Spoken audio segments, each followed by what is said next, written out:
सो आज के वीडियो का जो टॉपिक होगा हमारा वो होगा ट्रांसक्रिप्शन। तो इस वीडियो पर चलने से पहले, इस टॉपिक को डिस्कस करने से पहले मैं आपको ये बताना चाहूँगा, हमारे चैनल पर एक जेनेटिक बायोकेमिस्ट्री नाम की नई प्लेलिस्ट शुरू हुई है और इस सीरीज़ में ये जो टॉपिक है वो चौथी वीडियो पे है। ठीक है, तो अगर आपने इससे पहले जो 3 वीडियो आ गई हैं हमारे चैनल पर जेनेटिक बायोकेमिस्ट्री, क्योंकि ये पूरी एक सीरीज़ है, इसमें हम पूरी जेनेटिक्स जितनी भी इंपॉर्टेंट टॉपिक्स होते हैं जो पूछे गए हैं पिछले 15 ईयर्स में, 10 to 15 ईयर्स में फाइनल प्रॉफ्स में, हमने वही डिस्कस किए हैं। ठीक है, तो अगर आपने वो 3 टॉपिक अभी तक नहीं देखे हैं तो पहले यार उन पर विजिट करें, और अगर आप उन टॉपिक्स को या उन वीडियोस को देखना चाहते हैं तो आप हमारे चैनल में सीधे प्लेलिस्ट पे जाएं और प्लेलिस्ट में देखें जेनेटिक बायोकेमिस्ट्री। आपको वहाँ पर वो वीडियोस मिल जाएंगी, और ये जो वीडियो है ये उसी सीरीज़ का 4th पार्ट है। ठीक है, मतलब चौथा वीडियो जा रहा है ये। ठीक है, और ये चौथा, और हम हर वीडियो में एक नए टॉपिक को डिस्कस करते हैं। ठीक है, तो और अगर आप प्लेलिस्ट पर नहीं जाना चाह रहे हैं तो मैंने, ठीक है, इस वीडियो के डिस्क्रिप्शन में उस प्लेलिस्ट का लिंक भी डाल दूंगा, तो आप वहाँ से सीधा लिंक ओपन करके वो तीनों वीडियो भी देख लें। क्योंकि यार अगर एक सीरीज़ में वीडियो आप देखेंगे ना तो चीज़ें और ज़्यादा बेहतर होती चली जाएंगी और क्लियर हो जाएंगी। ठीक है, तो यार प्लीज़ इस वीडियो से पहले अगर आपने वो 3 वीडियोस नहीं देखे तो प्लीज़ पहले उन्हें देखें फिर इसे देखें, क्योंकि हमारे चैनल पर डेली एक वीडियो अपलोड होती है। ठीक है, तो चलिए आज का वीडियो क्या होने वाला है, बहुत इंपॉर्टेंट टॉपिक ट्रांसक्रिप्शन। ट्रांसक्रिप्शन आप लोगों को पता ही होगा क्या होता है, तो सबसे पहले एक जनरल आइडिया देते हैं ट्रांसक्रिप्शन का। It is the formation of mRNA from DNA is known as transcription. ठीक है, तो चलिए शुरू करते हैं। Transcription includes initiation, elongation, termination. ये 3 स्टेप्स होते हैं। कौन कौन से? इनिशिएशन पहला, दूसरा होता है इलोंगेशन, तीसरा क्या होता है? टर्मिनेशन।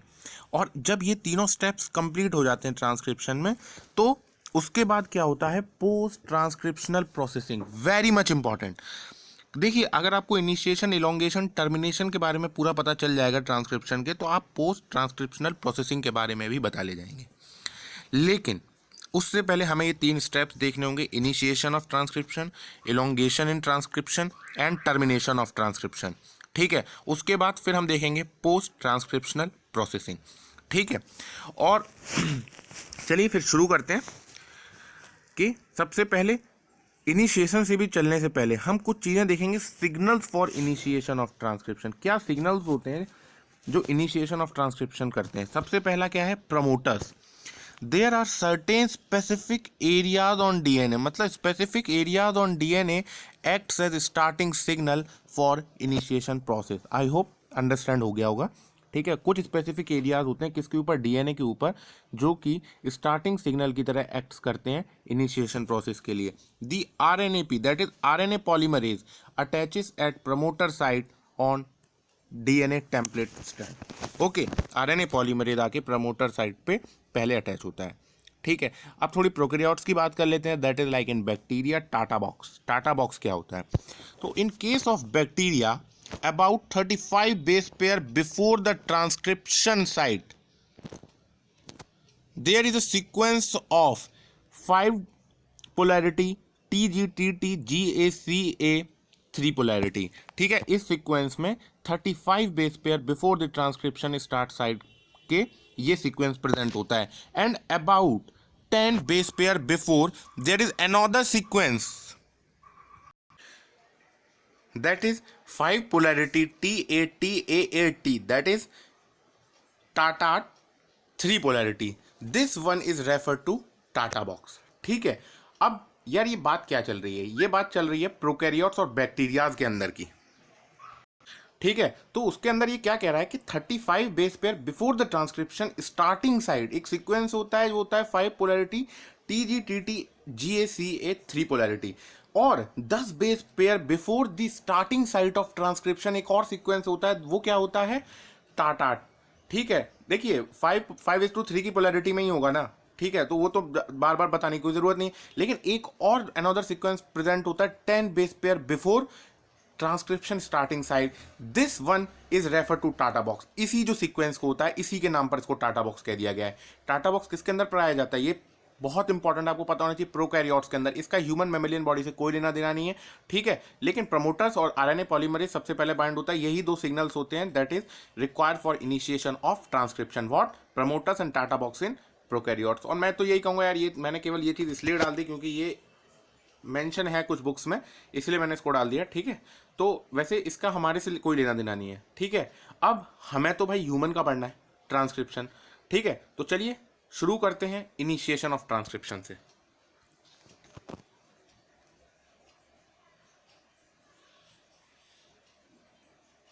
चलिए, the DNA helix partially unwind and RNA polymerase binds with the promoter site of DNA.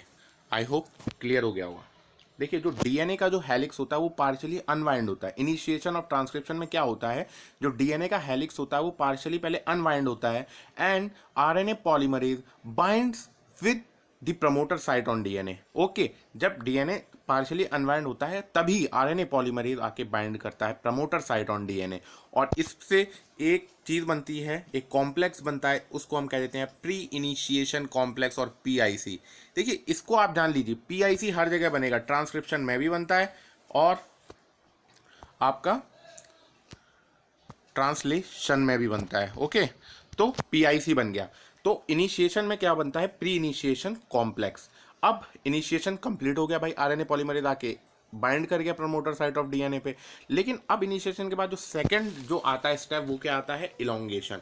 Elongation process of transcription में क्या होता है, RNA polymerase moves along the DNA template. Okay, अब जो आरएनए पॉलीमरेज है वो मूव्स करता है पूरी डीएनए टेम्पलेट पर। New nucleotides are added one by one and according to the base pairing rule. Base pairing rule मैंने आपको इससे जो पिछली वीडियो थी उसके अंदर मैंने आपको बता दिया था, ठीक है।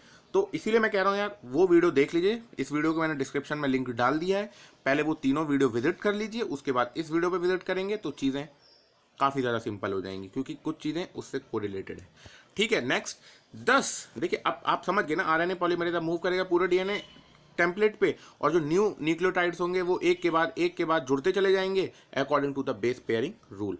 10 A in DNA is transcribed to U in mRNA. ये तो चीज़ यार काफ़ी ज़्यादा सिंपल है, पढ़ के आए हो आप लोग, एडेनिन से यूरेसिल करता है एमआरएनए में, ठीक है। और टी, लेकिन थाइमिन एडेनिन से, ग्वानिन साइटोसिन से एंड साइटोसिन ग्वानिन से, यही बेस पेयरिंग रूल है। The synthesis of mRNA is from 5 polarity to 3 polarity and I hope ये भी कोई बहुत बड़ी बात नहीं है। लेकिन जो ये पॉइंट है, RNA polymerase has no nucleus activity. अब अगर इसकी कोई नो न्यूक्लियस एक्टिविटी नहीं होगी तो there is no proof reading, तो प्रूफ रीडिंग भी नहीं होगी। Hence very much important point, mistake rate in mRNA transcription is more than DNA replication. तो जो मिस्टेक रेट होगा एमआरएनए का ट्रांसक्रिप्शन में वो बहुत ज़्यादा होगा डीएनए के रेप्लिकेशन से, क्योंकि डीएनए के रेप्लिकेशन में कोई भी मिस्टेक होती है तो प्रूफ रीडिंग एक्टिविटी से उसको हटा दिया जाता है। लेकिन जब आरएनए पॉलीमरेज की न्यूक्लियस एक्टिविटी नहीं होगी तो कोई प्रूफ रीडिंग भी नहीं हो पाएगी, इसीलिए मिस्टेक काफ़ी ज़्यादा हो सकती हैं आरएनए के ट्रांसक्रिप्शन में। देखिए, अगर आप मोर स्पेसिफिक बोलें तो एमआरएनए का ही सिंथेसिस, बाकी तो ट्रांसक्रिप्शन में तीनों आरएनए बनते हैं, एमआरएनए, टीआरएनए एंड आरआरएनए, लेकिन जो मेजर पोर्शन में होता है वो होता है mRNA.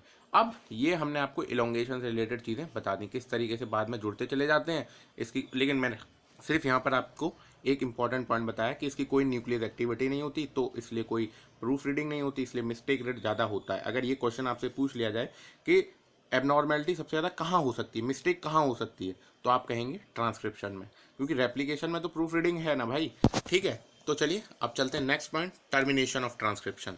The specific signals are recognised by termination protein और रो फैक्टर। देखिए, जो स्पेसिफिक सिग्नल होते हैं टर्मिनेशन के वो recognised by termination protein and rho factor. Rho factor attaches to DNA and RNA polymerase can not move further and consequently newly formed mRNA release. अब आप समझ गए होंगे, जैसे ही रो फैक्टर आके अटैच करता है डीएनए पे तो आरएनए पॉलीमरेज उसके आगे नहीं बढ़ पाता है, can not move further, so consequently new formed mRNA बाहर आ जाता है और एमआरएनए बन जाता है। Rho independent termination can also occur, अगर रो नहीं भी हो तब भी टर्मिनेशन हो सकता है। मतलब ऐसा नहीं है कि रो फैक्टर पे ही डिपेंडेंट है टर्मिनेशन ऑफ ट्रांसक्रिप्शन, ठीक है। तो यही बात थी पूरी टर्मिनेशन की, इलोंगेशन की और इनिशिएशन की। आई होप अभी तक आप अपना जो एक व्यू है वो बनाते हुए चल रहे हैं, और आई होप कि आपको चीज़ें समझ आ रही हैं। चलिए अब चलते हैं पोस्ट ट्रांसक्रिप्शनल प्रोसेसिंग की तरफ। बहुत इंपॉर्टेंट है भाई, मैं कह रहा हूँ वही सबसे ज़्यादा इंपॉर्टेंट है। चलिए अब वो डिस्कस करते हैं। देखिए, जो पोस्ट ट्रांसक्रिप्शनल प्रोसेसिंग होता है उसके अंदर आपको कुछ बातें पता होनी चाहिए। देखिए, पोस्ट ट्रांसक्रिप्शनल प्रोसेसिंग में क्या होता है, कुछ मॉडिफिकेशंस होते हैं। क्या होते हैं? कुछ मॉडिफिकेशंस होते हैं कि जो न्यूली सिंथेसाइज्ड आरएनए है, या फिर आप ये कह लें कि एक इमेच्योर आरएनए है उससे एक मैच्योर आरएनए बनेगा, तो कुछ मॉडिफिकेशंस होंगे। तो वो क्या मॉडिफिकेशंस होंगे ये आपको जानना काफ़ी ज़्यादा ज़रूरी है। तो चलिए शुरू करते हैं। Post transcriptional processing very much important, आपको पता होना चाहिए, ठीक है, क्योंकि बहुत बार ये पूछा जाता है। इन मैमेलियन सिस्टम, मतलब यूकैरियोट्स में, न्यूली सिंथेसाइज्ड आरएनए या फिर primary transcript undergoes modification to become mature mRNA. मैंने आपको बता दिया इमेच्योर से मैच्योर क्या क्या मॉडिफिकेशंस होते हैं, 5 होते हैं। बस आप इनको याद कर लीजिए। अगर आपसे एग्जामिनर वाइवा में पूछते ही हैं, अगर पूछ लेता है तो आप बता दीजिए। पहला एंडोन्यूक्लियस क्लीवेज, दूसरा पॉली ए टेलिंग, तीसरा मिथाइलेशन, चौथा रिमूवल ऑफ इंट्रॉन्स, और लास्ट स्प्लाइसिंग ऑफ एक्सॉन्स। ठीक है, ये 5 चीज़ें आपको याद होना चाहिए। क्या क्या? Endonuclease cleavage, poly A tailing, methylation, removal of intron and splicing of exon. These processings occurs mainly in the nucleoplasm. कहाँ होती हैं सारी की सारी प्रोसेसिंग? पता होना चाहिए। बहुत ही ज़्यादा इंपॉर्टेंट पॉइंट आ गया भाई ये। Mainly in nucleoplasm. In bacteria mRNA is not change. आपको पता होगा कि बैक्टीरिया के अंदर पोस्ट ट्रांसक्रिप्शनल प्रोसेसिंग नहीं होती है। Post transcriptional processing is also done for tRNA and rRNA. भाई समझ रहे हैं ना, ये तो एमआरएनए बन रहा है, तो जब इसी तरीके से टीआरएनए और एमआरएनए जब बनेगा तब भी ये चीज़ें क्लियर होती, मतलब होती हैं, पोस्ट ट्रांसक्रिप्शनल प्रोसेसिंग होता है। ठीक है, तो चलिए अब देखिए, एंडोन्यूक्लियर एक्टिविटी तो आपको पता ही है। ठीक है, तो जो चीज़ें अब आपको नहीं पता है अब हम उनको डिस्कस कर लेते हैं। ठीक है, जैसे पॉली ए टेलिंग को हम डिस्कस कर लेंगे, रिमूवल ऑफ इंट्रॉन्स को भी हम डिस्कस करेंगे, मिथाइलेशन को भी कर लेंगे डिस्कस। ठीक है, और देखिए मिथाइलेशन और पॉली ए टेलिंग आपको पता ही होगा, एक कैप होता है और एक टेलिंग होती है, वो दोनों चीज़ें, और रिमूवल ऑफ इंट्रॉन हम कर लेंगे डिस्कस। बाकी एंडोन्यूक्लियस क्लीवेज और स्प्लाइसिंग ऑफ एक्सॉन आपको पता होगा। तो ठीक है, इन 3-4 चीज़ों को जल्दी से डिस्कस कर लेते हैं और फिर इस वीडियो को एंड करते हैं। चलिए, तो सबसे पहले क्या है? Poly A telling.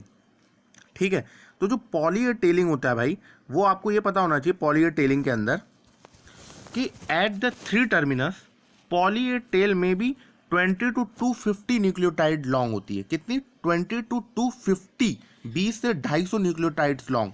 Okay, this tail protect mRNA from attack of exonuclease, मतलब कोई बाहर से आके अटैक ना कर दे, कोई एक्सोन्यूक्लियस टाइप की एक्टिविटी का एंजाइम आके अटैक ना कर दे, इसीलिए इसकी टेलिंग की जाती है टू प्रोटेक्ट एमआरएनए। ठीक है, अगला क्या है? कैपिंग कहाँ होती है? देखिए, पॉली टेलिंग, पॉली ये जो टेलिंग होती है वो होती है 3 टर्मिनस पे। अब कैपिंग कहाँ होती है? 5 पोलैरिटी, 5 टर्मिनस पे। तो eukaryotic mRNA are all capped at 5 terminus. आगे से पूरा कैप कर देते हैं भाई 7 मिथाइल ग्वानोसिन ट्राइफॉस्फेट। याद कर लीजिए कैपिंग में क्या होता है। कैपिंग में होता है 7 methyl guanosine triphosphate. The cap is useful in recognition of mRNA by translating machinery. ठीक है, यही कैप का काम ये होता है कि रिकॉग्नाइज करता है एमआरएनए को बाय ट्रांसलेटिंग मशीनरी के लिए। ठीक है, अगला क्या है? मिथाइलेशन, जो मैंने बताया था। ये मिथाइलेशन जो होता है it mainly done in cytoplasm, ये आपको पता होना चाहिए बस। मिथाइलेशन इज यूजुअली अकर या फिर is mainly occur in cytoplasm. अब रिमूवल ऑफ इंट्रॉन्स के बारे में थोड़ी बात कर लेते हैं। ठीक है, और फिर इसको खत्म करते हैं। तो रिमूवल ऑफ इंट्रॉन्स में क्या होता है? जो प्राइमरी ट्रांसक्रिप्ट्स होते हैं वो काफ़ी ज़्यादा लंबे होते हैं। ठीक है, तो large portion of primary RNA को हमें हटाना ही पड़ेगा। अब भाई क्यों हटाना पड़ेगा? क्योंकि प्राइमरी ट्रांसक्रिप्ट लंबे हैं। लंबे क्यों हैं? क्योंकि जो प्राइमरी ट्रांसक्रिप्ट होते हैं contains coding region that is exon and non coding region that is intron. तो जो नॉन कोडिंग रीजन होती है these intron sequence are removed. Okay, जो ये इंट्रॉन सीक्वेंस रीजन होते हैं इनको हम रिमूव कर देते हैं, हटा देते हैं, और जो एक्सॉन बचता है वो वापस ही में एक दूसरे से कंबाइन कर जाते हैं और बना देते हैं क्या? Mature mRNA. तो इस मॉडिफिकेशन से क्या होता है? जो इमेच्योर आरएनए होता है वो मैच्योर आरएनए में कन्वर्ट हो जाता है। ठीक है, इसलिए हम जो नॉन कोडिंग रीजन होते हैं दैट इज इंट्रॉन सीक्वेंस उनको हम हटा देते हैं। ठीक है, तो इस तरीके से हमारा मैच्योर आरएनए mRNA बन जाता है और ट्रांसक्रिप्शन कंप्लीट हो जाता है। तो आई होप आपको इस वीडियो का कंटेंट पसंद आया होगा, और अगर पसंद आए तो यार वीडियो पे लाइक कर दें, अपने दोस्तों के साथ शेयर कर दें, और उनसे भी कहें कि इस चैनल को सब्सक्राइब कर दें। ठीक है, और अगर आप इस चैनल पर नए आए हैं तो यार प्लीज़ इस वीडियो पे लाइक करें और चैनल को सब्सक्राइब करें। ठीक है, तो चलिए इसी सीरीज़ को आगे भी अभी हम कंटिन्यू करेंगे कुछ दिन, और जैसे ये सीरीज़ ख़त्म होती है फिर आपके लिए एक पोल डाल देंगे। ठीक है, उसमें आप कमेंट सेक्शन में ही बता सकते हैं कौन से टॉपिक्स हमें उठाना चाहिए नया, जो कि आपके लिए फाइनल प्रॉफ के लिए काफ़ी ज़्यादा इंपॉर्टेंट रहेगा। ठीक है, तो हम उसको भी डिस्कस कर लेंगे आपके साथ। तो चलिए मिलते हैं फिर अगले वीडियो में इसी सीरीज़ की में। ठीक है, लेकिन अगला वीडियो भी बहुत ज़्यादा इंपॉर्टेंट होने वाला है। ठीक है, तो इसलिए चैनल को सब्सक्राइब कर लें ताकि वो वीडियो आपके पास जल्द से जल्द पहुंच जाएगा और आप इस सीरीज़ को कंटिन्यू कर पाएंगे। ठीक है, तो तब तक के लिए stay safe, keep learning, keep supporting the channel. Thank you.